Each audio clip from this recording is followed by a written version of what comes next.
À l'EHA, j'ai fait une présentation éducationnelle courte, il fallait faire 15 minutes, c'est impossible, sur le traitement de la rechute, les séquences de traitement de la rechute du myélome multiple, et particulièrement la rechute précoce, comment on fait un choix des classes, des traitements, doublette versus triplette, chez ces patients qui sont en rechute précoce, c'est-à-dire première rechute globalement.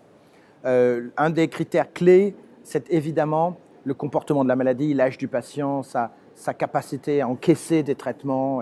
Mais un élément essentiel, c'est le traitement de départ. Quel traitement il a reçu? Et ce n'est pas juste la profondeur et la durée, c'est aussi quelle drogue il a eu. En fait, on se rend compte que des patients qui ont eu, par exemple, une ligne de Velcade très efficace, avec une très bonne profondeur, une très bonne durée, en fait, la réutilisation du Velcade n'est pas forcément un choix optimal. Et donc, aujourd'hui, les recommandations de séquence sont que si vous avez eu, par exemple, du Velcade en première ligne, il vaut mieux essayer de ne pas donner de Velcade en première rechute. Soit vous donnez un autre inhibiteur du protéasome de nouvelle génération, exemple carfilzomib, c'est Endeavor, soit vous essayez de donner autre chose, le lénalidomide qui est dans son enregistrement. Mais vice-versa, si demain, vous donnez du lénalidomide qui maintenant est enregistré chez les sujets non éligibles à la transplantation en première ligne, eh bien, la réutilisation du Revlimid ne sera pas optimale et potentiellement, il vaudrait mieux utiliser un inhibiteur de protéasome. Et par exemple, si le patient n'a jamais eu de Velcade avant, ben là, il peut recevoir la première rechute du Velcade, mais il peut aussi recevoir de l'ixazomib, du carfilzomib et d'autres inhibiteurs du protéasome. Ça, c'est la première donnée de séquence. La notion de retraitement versus switch, essayer de ne pas retraiter. La deuxième, même en essayant d'optimiser. La deuxième, c'est la notion de triplette. Il y a eu plein d'études qui ont montré que aujourd'hui, si vous pouvez donner trois drogues avec des mécanismes d'action différents, vous serez toujours plus efficace que si vous en donnez deux. Il y a très peu d'exemples où trois drogues n'aient pas été supérieures, on ne parle même pas d'équivalence, supérieure à deux drogues. Et globalement, les combinaisons Revlimid-dexaméthasone, par exemple, qui sont les plus impressionnantes à la rechute, et principalement parce que les patients n'ont jamais eu de Revlimid avant, ces combinaisons, triple Revlimid, inhibiteurs du protéasome ou anticorps monoclonal, aujourd'hui montrent des résultats vraiment impressionnants, vraiment remarquables. Alors, encore un élément, c'est que la réponse complète, nous avons aujourd'hui la démonstration, même à la rechute, que certains endpoints précoces qui aident, pas encore aujourd'hui qui aident, mais qui vont aider demain à décider du traitement, certains endpoints précoces qui étaient connus, qui sont largement étudiés en première ligne, sont en fait complètement validés à la rechute. Et donc, par exemple, la maladie résiduelle. On en revient toujours à ça. Parce que si vous attendez de connaître la PFS de vos patients et qu'ils aient rechuté pour adapter votre traitement, bah, vous allez adapter la prochaine ligne. Par contre, si vous pouvez le donner précocement, si précocement vous pouvez savoir si votre patient va bien faire ou pas bien faire, vous pouvez tout de suite adapter votre traitement avant de réaliser que les cellules tumorales ont trouvé un mécanisme de résistance. Et donc, on a beaucoup travaillé la MRD et Pollux est l'essai emblématique qui montre qu'on peut avoir jusqu'à 25% de MRD à 10-5 à la rechute et que la MRD, la profondeur de la réponse, ce n'est pas juste quelque chose de la première ligne. Résultat, à la rechute, on peut se servir de la RC à court terme, de la MRD dans l'idéal à moyen terme, pour guider le traitement.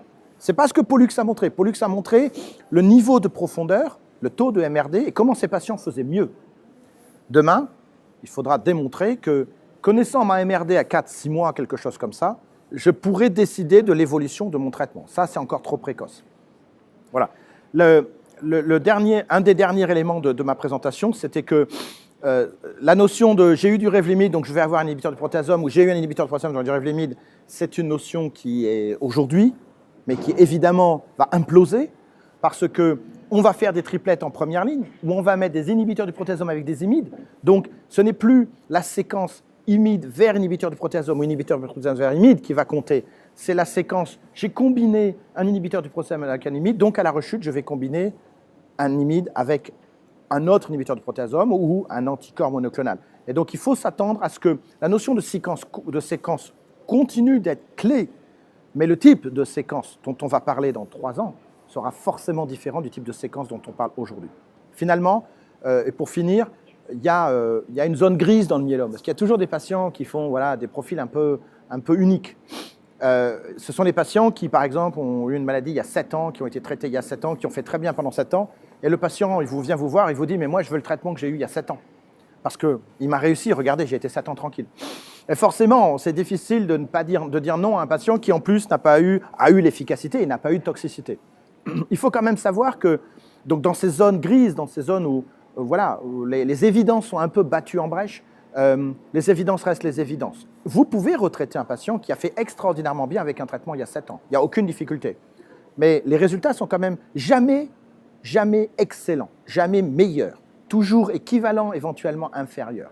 Donc, la notion de retraitement, même chez des très très longs bénéficiaires du traitement préalable, n'est quand même pas non plus complètement une excellente option à recommander aux patients. Voilà. Et puis pour finir, le myélome évolue, il y a plein de traitements qui arrivent, plein de nouvelles combinaisons qui arrivent, plein de choix demain de combinaisons, et puis surtout des nouveaux traitements qui vont marcher peut-être tout seuls.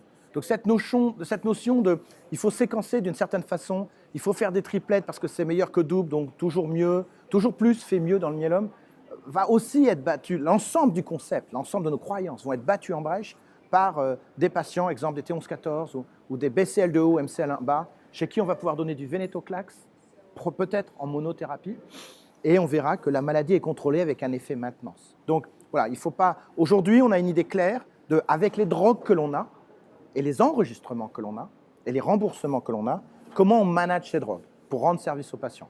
Voilà, il ne faut pas oublier que ce qu'on dit aujourd'hui pourrait être très bien faux dans 2 ans, dans 3 ans, puis ça tombe bien, parce que comme ça, si je dis l'inverse dans 3 ans, j'aurais prévenu. Merci.